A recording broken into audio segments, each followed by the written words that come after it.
बिस्मिल्लाह अल्हम्दुलिल्लाह वस्सलातु वस्सलामु अला रसूलिल्लाह अशहदु अन ला इलाहा इल्लल्लाह वहदहु ला शरीका लह व अशहदु अन्न मुहम्मदन अब्दुहु व रसूलुहु। मोहतरम नाज़रीन, प्यारे नबी सल्लल्लाहु अलैहि वसल्लम के अखलाक के कई पहलू हमने पार्ट 1 में ज़िक्र किए, जो कुरान पाक और अहादीस और तौरात की शहादात के अलावा मुख्तलिफ लोगों की शहादतें भी ज़िक्र की। इनमें आपके मानने वाले भी थे और आपके दुश्मन भी, इनमें आपके घर वाले भी थे और आपके खादम भी, इनमें आपके अपनों के अलावा गैर भी थे। सब ने ये गवाही दी कि हज़रत मुहम्मद रसूलुल्लाह सल्लल्लाहु अलैहि वसल्लम अखलाक हसना के आला मनसब पर फायज़ हैं। चुनांचे मोमिनों की माँ हज़रत सुफ़ैया बिन्त हई रज़ी अल्लाह ताला अन्हुन्ना व अर्दाहुन्ना फरमाती हैं कि मा रअयतु अहदन अहसन खुलुक़न मिन रसूलिल्लाहि सल्लल्लाहु अलैहि वसल्लम, मैंने रसूलुल्लाह सल्लल्लाहु अलैहि वसल्लम से ज़्यादा अच्छे अखलाक वाला कोई नहीं देखा। हज़रत जाबिर बिन अब्दुल्लाह रज़ी अल्लाह ताला अन्हु बयान करते हैं, मा सुइला रसूलुल्लाह सल्लल्लाहु अलैहि वसल्लम शैअन क़त फ़क़ाल ला। सही बुखारी की 6034 नंबर हदीस है कि रसूल अकरम सल्लल्लाहु अलैहि वसल्लम से जब भी किसी चीज़ का सवाल किया गया, आपसे कुछ मांगा गया, ऐसा कभी नहीं हुआ कि आपने मांगने वाले को, साइल को नहीं कहा हो। हज़रत अनस रज़ी अल्लाह ताला अन्हु बयान करते हैं कि नबी करीम सल्लल्लाहु अलैहि वसल्लम इस्लाम कबूल करने की शर्त पर जिस चीज़ का भी सवाल करते आप अता कर देते। हत्ता कि एक शख्स आप सल्लल्लाहु अलैहि वसल्लम के पास आया तो आप सल्लल्लाहु अलैहि वसल्लम ने उसे इतनी ज़्यादा बकरियां अता की जो 2 पहाड़ों के दरमियान खाली जगह को भर सकती थीं। चुनाचे वह अपनी कौम की तरफ, अपने कबीले की तरफ वापस लौटा और उसने कहा, या कौम अस्लिमू फ़इन्न मुहम्मदन युअती अता मन ला यख्शल फ़क़र। सही मुस्लिम की 2312 नंबर हदीस है। कहता है कि मेरी कौम, तुम सब के सब इस्लाम कबूल कर लो, क्योंकि मोहम्मद सल्लल्लाहु अलैहि वसल्लम इतना अता करते हैं जैसे उन्हें फ़क्र फ़ाका का कोई डर ही नहीं। इसी तरह उनका बयान है, कान रसूलुल्लाह सल्लल्लाहु अलैहि वसल्लम ला यसअलु शैअन इल्ला अताहु इय्याह औ सकत। ये मुस्नद अहमद की 13975 नंबर हदीस है और सही है कि रसूलुल्लाह सल्लल्लाहु अलैहि वसल्लम से जिस चीज़ का सवाल किया जाता आप वो अता कर देते या खामोश रहते। यानी आप अंदाज़ा कर सकते हैं प्यारे नबी सल्लल्लाहु अलैहि वसल्लम जिनके पास कई दिनों के लिए खाने के लिए कुछ नहीं, लेकिन जब माले गनीमत में से आपको हिस्सा मिलता तो आप अपनी विरासत नहीं बनाते बल्कि उसको खुले हाथों खर्च कर देते। और आम बंदा देख करके परेशान हो जाता कि आप सल्लल्लाहु अलैहि वसल्लम इतना अता कर रहे हैं जैसे आपको कोई फ़क्र फ़ाका का डर ही नहीं। ये जब तवक्कल अल्लाह पे इतना मजबूत हो, अल्लाह पर ईमान इतने आला दर्जे का हो, और फिर सहाबा ने इस तरह के नमूने पेश किए क्योंकि उन्होंने प्यारे नबी सल्लल्लाहु अलैहि वसल्लम के हाथों अपनी तरबियत करवाई। प्यारे नबी सल्लल्लाहु अलैहि वसल्लम ने उनको ऐसा पॉलिश किया, ऐसा अकीदे का रंग उन पे चढ़ाया। फिर नबी सल्लल्लाहु अलैहि वसल्लम जैसी बाज़ आदात उन्होंने करके दिखाई कि उम्मत हैरान थी कि नबी के सहाबा ऐसे भी हो सकते हैं। सही मुस्लिम में इब्न शहाब ज़ुहरी से मरवी है कि रसूलुल्लाह सल्लल्लाहु अलैहि वसल्लम फ़तह मक्का के बाद अपने साथी मुसलमानों के हमरा हुनैन पहुँचे, जहाँ कुफ़ार से जंग हुई। अल्लाह ताला ने मुसलमानों को गलबा नसीब फरमाया।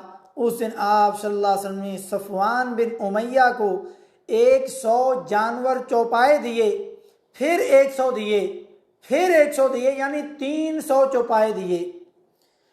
तो क्या कहता है कि वल्लाहि लक़द आतानी रसूलुल्लाह सल्लल्लाहु अलैहि वसल्लम मा आतानी व इन्नहु लअबग़दुन नास इलय्या फमा बरिहा युअतीनी हत्ता इन्नहु लअहब्बुन नास इलय्या। से मुस्लिम की 2313 नंबर हदीस है। वो कहते हैं कि अल्लाह की कसम, मुझे रसूलुल्लाह सल्लल्लाहु अलैहि वसल्लम ने उस वक़्त अता किया जो कुछ अता किया जब आप सल्लल्लाहु अलैहि वसल्लम मुझे सबसे ज़्यादा नापसंदीदा थे। और फिर आप मुझे बार बार देते रहे, यहाँ तक कि आप सल्लल्लाहु अलैहि वसल्लम मुझे लोगों में सबसे ज़्यादा महबूब हो गए। यानी आप भी कभी अपने नबी का ये उसवा हसना, आपकी ये सुन्नत, आपका ये तरीका अपने दुश्मन के साथ अपना करके तो देखिए। लेकिन हम तो दुश्मन अभी वार भी नहीं करता, हम उसके इशारे के नाव से समय करके उससे दूर हो जाते हैं और उसके खिलाफ प्रोपोगंडे शुरू कर देते हैं। अपने नबी का अखलाक भी अपनी ज़िंदगी में लाओ। अगर तब्दीली चाहते हो, अल्लाह के यहाँ अजर पाना चाहते हो, रुतबा और मकाम चाहते हो, तो अपने नबी का अखलाक हमें पैदा करना होगा। वरना ये पस्ती दिन ब दिन मुसलमानों की ज़िल्लत का जो सबब बन रही है, वो अपने नबी से दूरी, अपने नबी के अखलाक से दूरी, अपने नबी की सुन्नतों और तरीक़ों से दूरी का नतीजा है। अगर हम प्यारे नबी सल्लल्लाहु अलैहि वसल्लम के असल तरीक़ों की तरफ लौट आएँ जो सही हदीस से साबित हों, तो ये कौम, ये उम्मत कभी भी ज़िल्लत के रास्ते पर नहीं जा सकती। काफिर कभी इस मुसलमानों की कौम पर गलबा हासिल नहीं कर सकते, लेकिन इस शर्त के साथ जब नबी के अखलाक और नबी के तरीके अपनी ज़िंदगी में हम अपना लेंगे। हज़रत सहल इब्न साद रज़ी अल्लाह तआला अन्हु बयान करते हैं कि एक औरत नबी सल्लल्लाहु अलैहि वसल्लम के पास आई एक चादर लेकर के और कहा, अल्लाह के रसूल, ये आपके पहनने के लिए है। आप सल्लल्लाहु अलैहि वसल्लम ने उसे कबूल फरमा लिया और चूँकि आपको उसकी ज़रूरत भी थी, इसलिए आपने उसे फ़ौरन पहन भी लिया।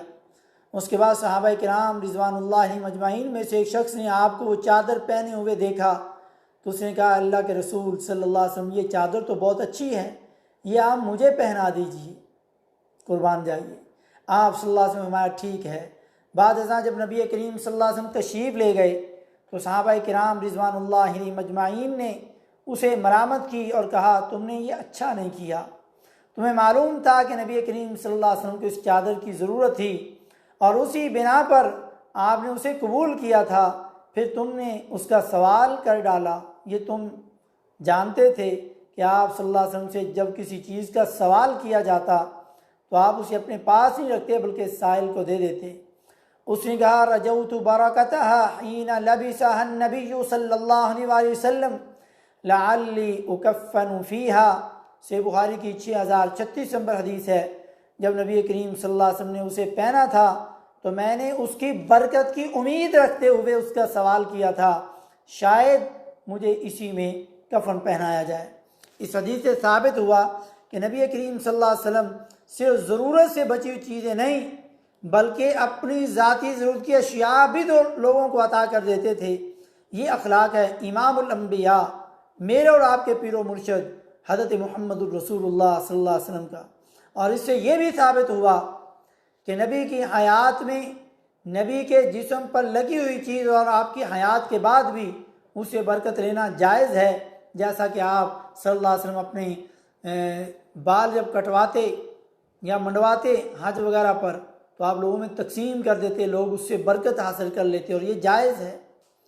लेकिन जब पता ही नहीं कि आप सल्लल्लाहु अलैहि वसल्लम के ये बाल हैं या नहीं, या आप सल्लल्लाहु अलैहि वसल्लम के इस्तेमाल वाली ये चीज़ आज है 14 साल बाद या नहीं, तो ऐसे ही जब से ये फेसबुक व्हाट्सएप शुरू हुआ है, पुरानी सी मशीन बना करके जिस पर जंग लगा हो, जी लाइक कीजिए, शेयर कीजिए, यह हज़रत खदीजा की मशीन है, नऊज़ुबिल्लाह।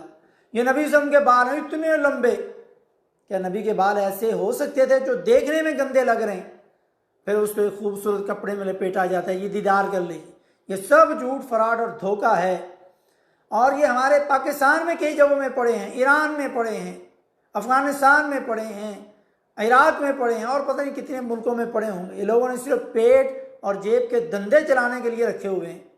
क्या नबी सल्लल्लाहु अलैहि वसल्लम के इतने बाल थे, इतनी पगड़ियाँ और इतनी थी? जिस नबी के बाद पहनने के लिए कपड़े बहुत कम थे, क्या वो नबी के 1400 साल बाद इतने कपड़े ज़्यादा हो गए? हर मुल्क में 3-3 4-4 जगहों पर आपकी पगड़ियाँ पड़ी। हिसाब करें कितनी पगड़ियाँ हैं, कितने कुर्ते हैं। ये सब लोगों ने लोगों को उल्लू बनाने के लिए और अपनी जेबें भरने के लिए, चंदे इकट्ठे करने के लिए, फ्री में बैठ कर के खाने के लिए चक्कर शुरू किए, मगर मुसलमान ये समझता नहीं। जबकि आज हमारी हालत ये है कि ज़रूरत की अशिया तो दरकिनार, जिन चीज़ों का हम इस्तेमाल नहीं करते, बची हुई चीज़ें वो भी लोगों को देना पसंद नहीं करते। मोहतरम भाइयों, प्यारे नबी सल्लल्लाहु अलैहि वसल्लम का अखलाक सिर्फ ये बयान करने के लिए नहीं, ये मेरे लिए और आपके लिए ये ज़िंदगियां बदलने के लिए है। अल्लाह रब्बुल इज़्ज़त से दुआ है कि अल्लाह रब्बुल इज़्ज़त मुझे और आपको, तमाम मुसलमानों को और हमारे नाज़रीन को प्यारे नबी सल्लल्लाहु अलैहि वसल्लम के ये अखलाक हकीकी मानों में अपनाने की और अपनी ज़ाती ज़रूरत की चीज़ें भी खर्च करने की और ज़ायद चीज़ें भी खर्च करने की अल्लाह तौफीक नसीब फरमाए। और प्यारे नबी सल्लल्लाहु अलैहि वसल्लम की ये आजिज़ी, ये तरीक़ा, ये उसवा, ये हसना, ये आपकी मिसालें जो हमें बाकी कौमों से मुमताज़ करती हैं, वो अपनाने की तौफीक नसीब फरमाए। अल्लाह ताला हमें अपने नबी सल्लल्लाहु अलैहि वसल्लम से सच्ची मोहब्बत अता फरमाए। उसी मोहब्बत के ज़रिए हम अल्लाह का कुर्ब हासिल कर सकते हैं। उसी मोहब्बत के ज़रिए हम प्यारे नबी सल्लल्लाहु अलैहि वसल्लम के फ़रामीन और आपकी सुन्नतों पर अमल कर सकते हैं। अल्लाह ताला हमें आपका सच्चा मुहिब्ब रसूल बनाए और आशिक रसूल जैसे गंदे लफ्ज़ से कहने और बोलने और सुनने से अल्लाह ताला हमें बचाए, बल्कि क्या बनाए, मुहिब्ब रसूल, आशिक रसूल नहीं। अल्लाह ताला हमें समझने की तौफीक नसीब फरमाए। सुबहान रब्बिक रब्बिल इज़्ज़ति अम्मा यसिफून व सलामुन अलल मुरसलीन वल्हम्दुलिल्लाहि रब्बिल आलमीन व सल्लल्लाहु तआला अला खैरि खल्क़िही मुहम्मदिन व अला आलिही व अस्हाबिही अजमाईन।